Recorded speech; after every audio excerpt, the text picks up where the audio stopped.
Umat Allah yang terkasih, kita memasuki minggu biasa ke-14.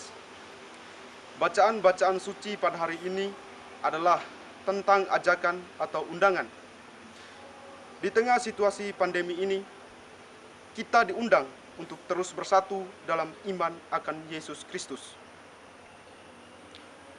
Dalam bacaan pertama, Nabi Zakaria mengajak kita untuk bersorak-sorai dengan suara yang nyaring, karena Raja kita yang adil dan jaya telah datang. Ia yang lemah lembut datang dengan mengendarai seekor keledai. Ia datang untuk memberitakan damai bagi semua bangsa tanpa terkecuali.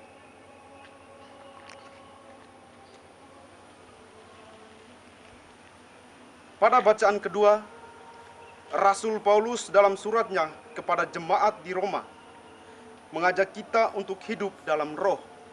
Mengapa? Karena hidup dalam roh memberikan kita jaminan akan hidup kekal. Apabila kita hidup dalam daging, berarti kita menolak pengaruh Allah dalam hidup kita. Jika yang kita perjuangkan saat ini adalah keinginan-keinginan dunia, maka dengan sendirinya kita akan masuk dalam kebinasaan. Tetapi apabila kita hidup dalam tuntunan Roh Kristus untuk mematikan keinginan-keinginan duniawi kita, maka kita akan mempunyai hidup. Hidup di dalam atau bersama Allah, hidup dalam damai. Injil menyampaikan undangan spesial dari Yesus Sang Guru kita. Marilah kepadaku semua yang letih lesu dan berbeban berat. Aku akan memberikan kelegaan kepadamu. Pikulah kuk yang kupasang dan belajarlah kepadaku, karena aku lemah lembut dan rendah hati, dan jiwamu akan mendapatkan ketenangan. Sebab kuk yang kupasang itu enak dan bebanku pun ringan. Umat Allah yang terkasih dalam Kristus, Yesus mengajak kita untuk datang kepadanya. Ia akan melegakan kita apabila kita percaya sepenuhnya akan kuasanya yang bekerja dalam hidup kita. Jika kita percaya, tentu Dia tidak akan membuat kita kecewa. Ia menawarkan kepastian dikala kita dilanda keraguan.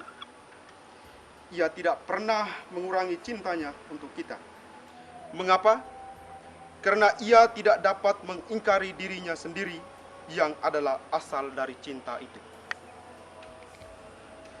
Berbicara tentang ajakan Yesus kepada kita di hari ini, mungkin kita bertanya-tanya, bagaimana cara agar kita datang kepadanya? Datang yang dimaksudkan oleh penginjil adalah penyerahan diri yang total kepada Allah. Dalam doa, kita selalu menyampaikan segala sesuatu yang menjadi permohonan kita. Kita tentu mempunyai kepercayaan yang teguh bahwa Dia akan menjawab doa kita. Memang, Tuhan telah mengetahui segala sesuatu yang menjadi pergulatan dalam hidup kita, segala beban, segala perjuangan kita, segala kegagalan yang kita alami, dan berbagai persoalan hidup yang tengah melanda kita. Ia ingin kita datang kepadanya dengan jujur, dan dengan jujur pula memohon pertolongannya. Yang pasti adalah pertama-tama, Yesus menghendaki agar kita yang berbeban berat datang kepadanya. Umat Allah yang terkasih dalam Kristus, di masa pandemi ini, kita tentu mempunyai ketakutan tersendiri.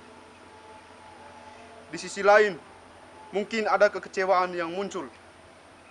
Kita juga bertanya-tanya tentang pertolongan Tuhan. Bahkan ada yang menyalahkan Tuhan dengan masalah ini. Apakah Tuhan menginginkan kita binasa? Tidak, saya katakan. Mengapa? Santa Teresia dari Kalkuta pernah berkata demikian, bahwa pertolongan Tuhan itu tidak pernah cepat, tetapi datang tepat pada waktunya. Tuhan tidak diam ketika melihat umatnya hidup dalam keadaan derita seperti saat ini. Ia berbicara melalui orang-orang yang berada di garda terdepan, di mana ia menghendaki agar kita juga menghadirkan diri sebagai orang yang siap memutuskan rantai penyebaran virus COVID-19. Tuhan tidak senang melihat kita menderita, tetapi terkadang kita sendiri yang menghendaki penderitaan itu datang bertamu dan berkuasa dalam hidup kita. Umat Allah yang terkasih, segala sesuatu yang ingin kita lakukan terhambat karena pandemi ini. Namun saya mengajak kita semua untuk mengambil hikmah dari segala persoalan yang tengah terjadi. Karena tidak ada seorang pun yang mengerti pikiran Tuhan. Mungkin saja Tuhan mempunyai rencana yang luar biasa di balik bencana kehidupan ini. Yang harus kita lakukan adalah pertama, mungkin saja Tuhan mempunyai rencana yang luar biasa di balik bencana kehidupan ini. Yang harus kita lakukan adalah pertama, datang kepada Yesus untuk membawa rasa letih dan beratnya beban hidup kita, dan percaya bahwa Ia akan memberikan kelegaan kepada kita. Kedua, datang kepada Yesus untuk dengan setia dan sabar memikul kuk kehidupan kita setiap hari, dan percaya bahwa Ia akan meringankan beban hidup kita itu. Ketiga, datang kepada Yesus untuk belajar menjadi lemah lembut dan rendah hati seperti dirinya, dan percaya bahwa Ia akan memberikan ketenangan bagi jiwa kita. Semoga iman kita semakin dikuatkan dan rahmat Tuhan selalu beserta kita semua. Amin.